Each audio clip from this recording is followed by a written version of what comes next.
Johnny Carson, the undisputed king of late-night television, spent more than 3 decades bringing laughter into American homes. For millions, he was the voice that ended their day, the man who could make the entire nation smile with just a raised eyebrow.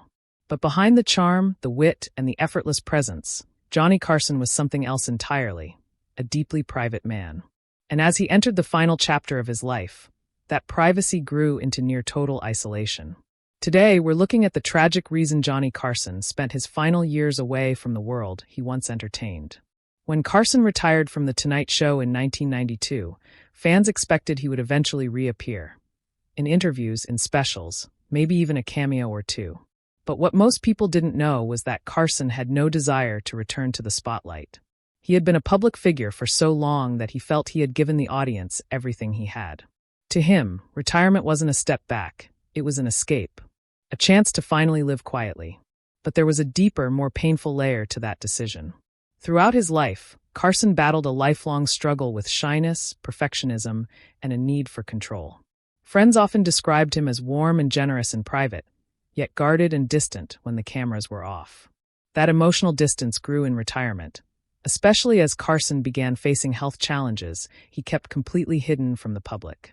Johnny Carson had been a heavy smoker for most of his life, a habit he eventually quit, but not before the damage had been done. In his later years, Carson developed emphysema, a disease that slowly and steadily attacked his lungs. As his breathing worsened, Carson retreated even further from public life. Not out of bitterness, but because he refused to let fans see him weakened. He had spent a career being sharp, graceful, and quick, the master of timing, the master of presence. And the idea of being seen in a diminished state was something he simply could not accept. His privacy became his shield. Those closest to him say that Carson still enjoyed quiet pleasures. Reading, sailing, playing tennis when he could, and, perhaps most surprising to audiences, writing jokes. In fact, he continued sending jokes to David Letterman anonymously, long after leaving The Tonight Show. His humor never faded.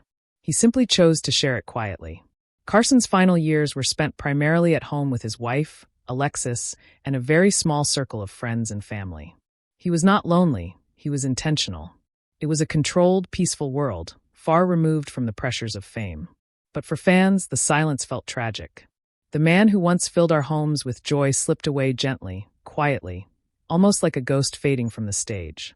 When Johnny Carson passed away in 2005, the world mourned not only the entertainer he was, but the mystery he remained.